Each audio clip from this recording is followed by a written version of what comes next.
أعوذ بالله من الشيطان الرجيم.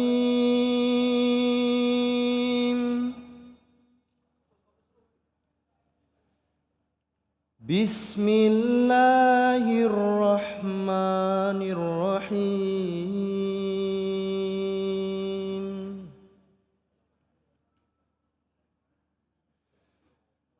يا بني أقم الصلاة وأمر بالمعروف وانه عن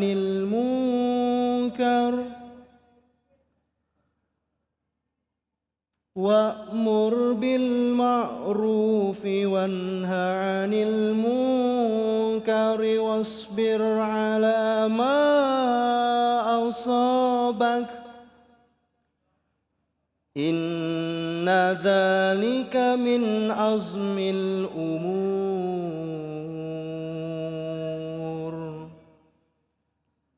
صدق الله العظيم.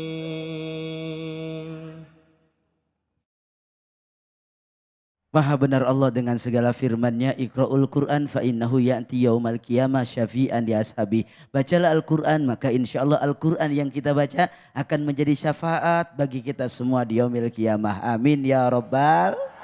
Terima kasih kepada Husain yang telah melantunkan ayat-ayat suci Al-Qur'an. Semoga menjadi ibadah bagi yang membaca dan umumnya buat kita semua yang mendengarkan. Bu. Bu.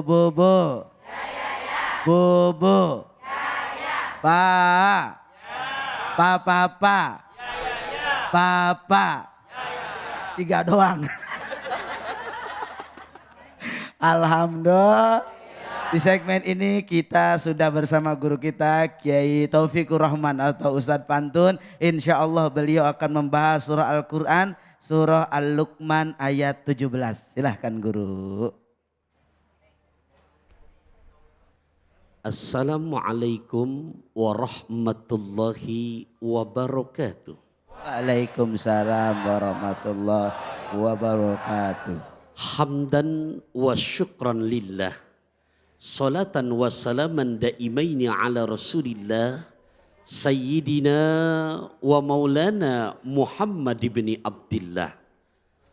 Pemirsa Cahaya Hati Indonesia dimanapun Anda berada. Para tuan-tuan guru, jamaah, Masjid At-Taqwa Bekasi, pengatur acara kita Guru Abe, juga kori kita Ustadz Husain, sepat gabus lele, cepat bagus enggak bertele-tele. Jadi bahasanya Guru Abe dari Keranji langsung ke Andalusia. Cakep. Lewat turunan ada yang jual asinan. Cakep. Kita mengaji di Cahaya Hati Indonesia, semoga terus menjadi tontonan yang memberikan tuntunan. Amin. Surat ke-31, juz ke-21 ayat ke-17 yang tadi dibacakan oleh kori kita. Di dalamnya ada 4 perintah buat kita sebagai orang tua untuk anak-anak kita. Ya bunaya, dengan panggilan yang indah. Jadi panggilan kepada anak tolong. Jangan panggilan yang gak enak. Ya bunaya, wahai anakku tercinta. Jadi tidak heran kalau ada orang Betawi padahal namakan anaknya Taufikur Rahman. Tapi manggilnya udah gede begini masih dipanggil entong. Iya. Ya benar guru. Benar. Karena nulat Quran. Juga jangan diomelin yang Betawi. Ada orang Jawa padahal di KTP nama Joko Widodo. Bukan presiden namanya. Manggilnya kenapa jadi toleh?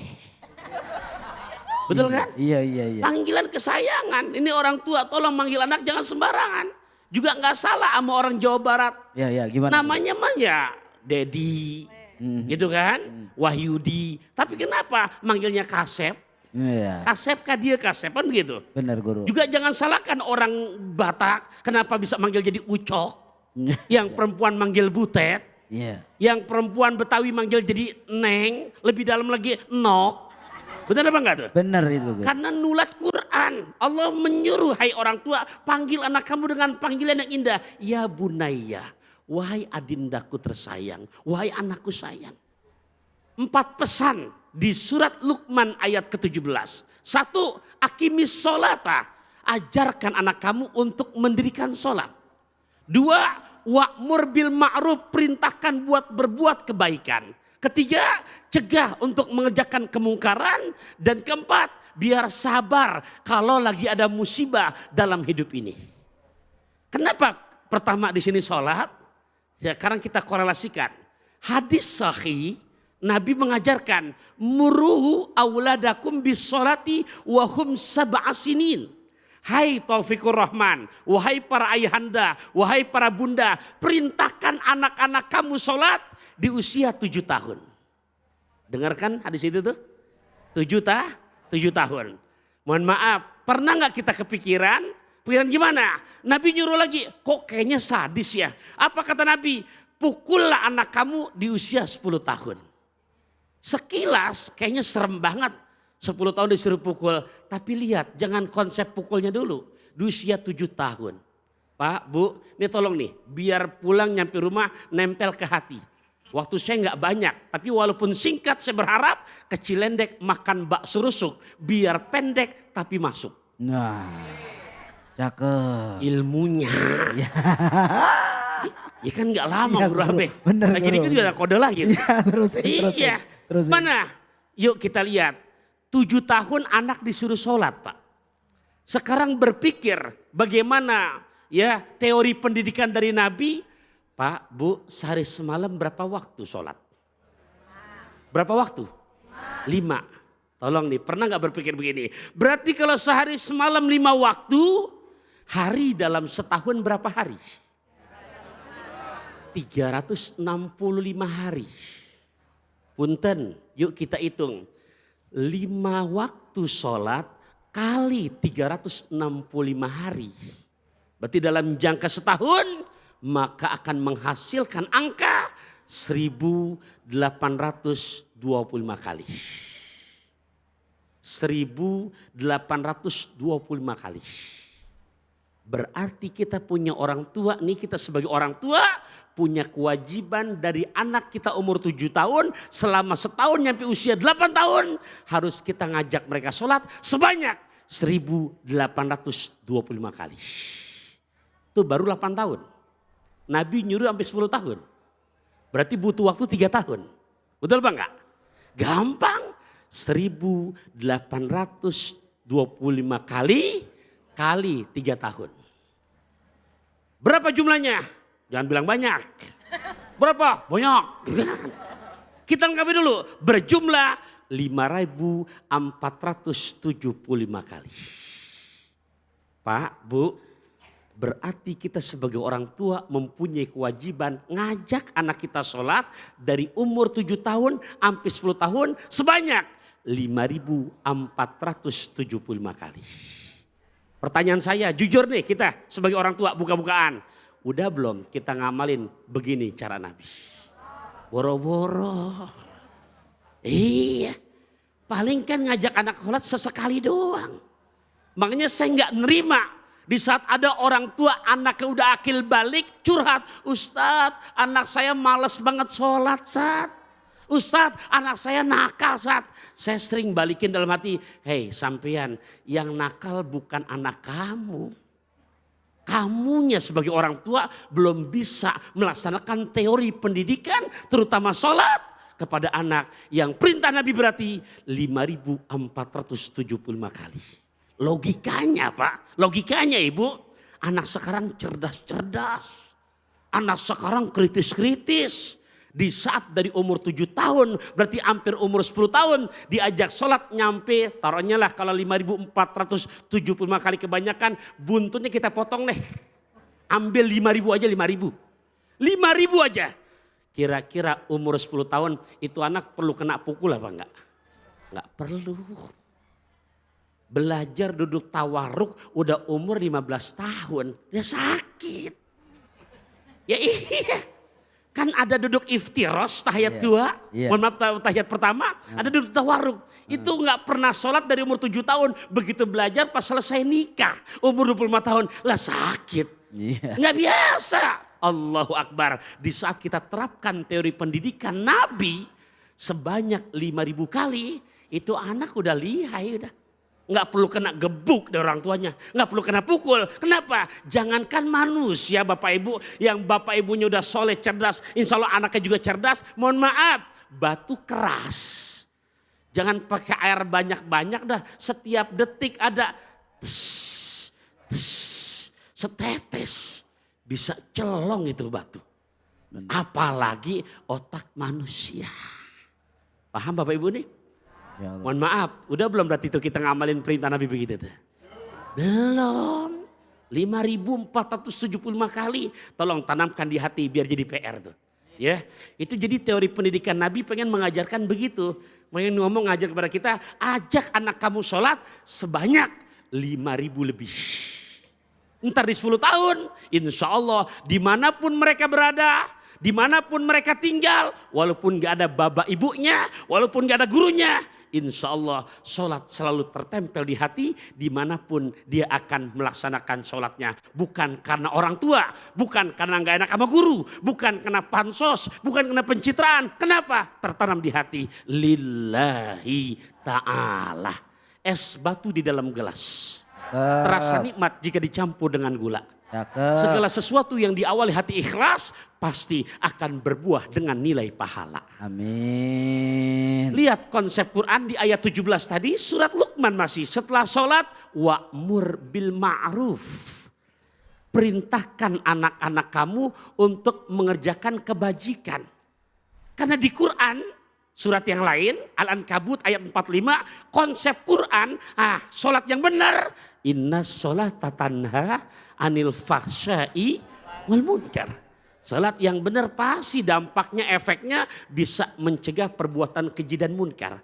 Nah, di perintah kedua, ajarkan mereka dengan pekerjaan yang baik.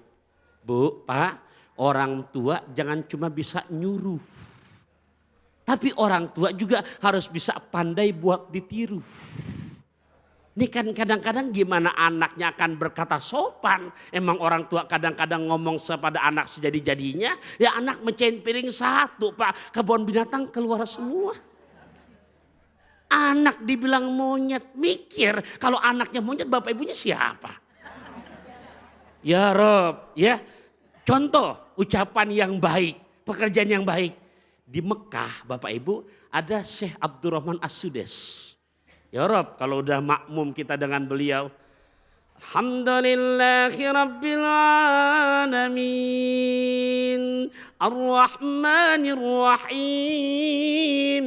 Maliki Yaumiddin. Iyyaka na'budu wa iyyaka nasta'in. Ya Allah.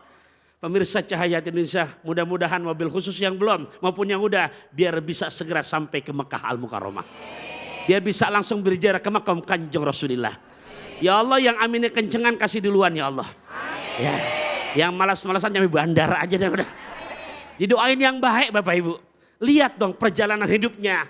Pernah membuat jengkel emaknya. Usia kecil beliau, emaknya kelar masak semur daging. Lantas bocah pulang main bawa kotoran tuh. Main ya kotoran ya lumpur gitu. Dilihat tuh pancing ngablak dianggap ring basket. Semur daging baru matang. Banyak lagi lebih dari 10 kilo. Mahal 1 juta lebih udah. Betul gak Bu? Sekilo udah berapa sekarang? Apal daging. Ibu apal semua. Iya. Dianggap touring basket, dilempar pakai lumpur, nyemplung ke semur daging. Coba kalau orang tuanya Pak orang Bekasi, diapain tuh bocah? Kan habis itu diempos. Iya, ambil ngempos sambil ngatain lagi. Nah, habis. Iya, tapi lihat ibundanya. Ngelihat semur daging gak kemakan sepanci, pikirannya panjang. Kenapa? Karena orang tua jangankan mohon maaf, doanya ngomel jadi doa. Begitu semur daging gak kemakan, tetap akal sehatnya ngomong juga dijaga. Apa kata ibundanya? Izhab anta ja'alakallahu ta'ala imaman lil haramain. Pahimtum? Pahimtum? Pahim, jawabannya pahimna, biar jelas. Pahimtum? Begitu. Pahimtum? Sobartum? Sobarna. Pahimtum? Sobartum? Calantum? biar nggak tegang. Iya. Tuh lihat tuh, semur daging nggak kemakan, lihat ngomelnya. Pergi kamu sanana, diusir. Izhab, pergi kamu sanana. Ujungnya Bapak Ibu perhatikan. Ibunda doakan nak, ibunda doakan nak. Semoga kelak kamu menjadi imam Masjidil Haram. Lah coba itu, bukan di atas sejadah, lagi ngomel. Dikabul doanya, sekarang menjadi imam Masjidil Haram. Masya Allah. Terbukti guru Abe di kampung saya daerah Jakarta Selatan Kalibata. Padahal suami cuman bagian menteri perhubungan, bagian jalan darat alias ojek. Iya. Ya kerenan dikit. Iya. Ngubungin Ya gitu. Rob, ya pulang kerja tuh menteri perhubungan datang Iya, ke rumah, iya. anaknya lagi rewel. Lah orang Betawi kan gendong anak ucapannya indah. Anak raja, anak raja, anak raja. Ya Rob, anak raja doa. Doa. Iya ternyata dia lihat suami pulang ngojek. Udah bang gantian saya mau ke belakang. Nih anak lagi rewel abang dah yang gendong. Ya pak bu emang suami cerdas. Begitu diterusin nama apa suaminya. Rajanya raja ojek. Rajanya. Ya itu bocah gede jadi bos ojek. Oh. Nah Akbar. itu doa yang benar-benar jangan sembarangan oleh orang tua terhadap anak-anak kita. Oleh karenanya diingat anak itu 4 huruf A, N, A, K. Berapa huruf? 4. Huruf pertama A, maknanya renungkan buat kita amanah. Apa Bapak Ibu? Amanah. Setuju gak Bapak Ibu? Iya amanah. Bicara amanah kata Nabi. Ini salam sesingkat saja. Karena saya lihat udah ngasih kode udah mau habis waktunya nih. Iya apa? Nama jangan sembarangan, nama yang bagus. Kedua, kata Nabi, ajarkan anak-anak kamu mengerti baca tulis Al-Quran. Karena Quran kalau nggak dipelajarin biar bapaknya kiai sekalipun nggak bakalan becus tanpa proses belajar. Mana lagi bicara amanah, berikan makan anak-anak kamu dari cara yang halal, jangan sembarangan. Tuh huruf pertama A-nya A, amanah. Huruf kedua apaan? Ketika amanah dijalankan, nama udah bagus. Ngerti baca tulis Al-Quran, rezekinya dikasih makan yang halal, maka N-nya buat orang tua nikmat. Anak kita tampil ngomong, Abi saya izin ya jadi imam buat sholat maghrib. Anak jadi imam, ayahanda jadi makmum. Ya Rob, baca Qurannya bagus. Tuh nikmatnya kalau orang Bekasi, Gunung Salak dibilang besar, besaran hati orang tua itu. Nah huruf terakhir, mohon maaf yang ketiga, hanya ancaman dan terakhir guru Abe, K-nya kendalikan anak-anak kita dengan pengetahuan agama. Kita nggak bisa memaksa harus jadi kita, silakan mau jadi dokter, mau jadi insinyur, tapi tetap hatinya terpaut dengan selalu hatinya tetap Mekah dan Ka'bah. Masya Allah tabarakallah. Guru, Ya. satu pertanyaan boleh guru ya? Ya, Menyikapi persoalan yang sekarang begitu luar biasa, banyak terjadi di mana-mana. Ada anak yang kadang sampai membentak, bahkan lebih dari itu dia pukul orang tuanya. Lebih dari itu sampai baru-baru ini anak bunuh orang tuanya. Bagaimana menyikapi persoalan itu? ya di Quran diulang berkali-kali. Di antaranya surat keempat, juz keempat ayat ke-9. Di situ lihat redaksi ujungnya, bagian akhir. Falyakulu qaulan sadida. Hai Taufikur Rahman, wahai para ayahanda, wahai para bunda, tolong berkatalah kamu kepada anak kamu dengan ucapan yang benar. Benar di sini maknanya luas. Yang lembut, jangan ada kebohongan dan juga penuh tata krama kesopanan. Walaupun kita orang tua, tolong jangan songong. Ini manggil anak, pesek tolong. Tuh. Iya. Ada, bukan di Bekasi, bukan. Iya, gimana? Nah ini contoh-contoh Iya, yang bisa kita terapkan. Makanya perintah Quran harus seperti itu Guru Abe. Masya Allah. Terima kasih guru, luar biasa. Mudah-mudahan apa yang beliau sampaikan ada manfaat buat kita. Amin. Dan kita bisa amalkan dalam kehidupan kita sehari-hari. Amin ya Rabbal. Terima kasih Kiai Pantun, para pemirsa semua. Setelah ini kita akan kembali dengarkan kajian tafsir dari guru kita Ustadz Muhammad Soleh. Jangan kemana-mana, tetap di Cahaya Hati Indonesia.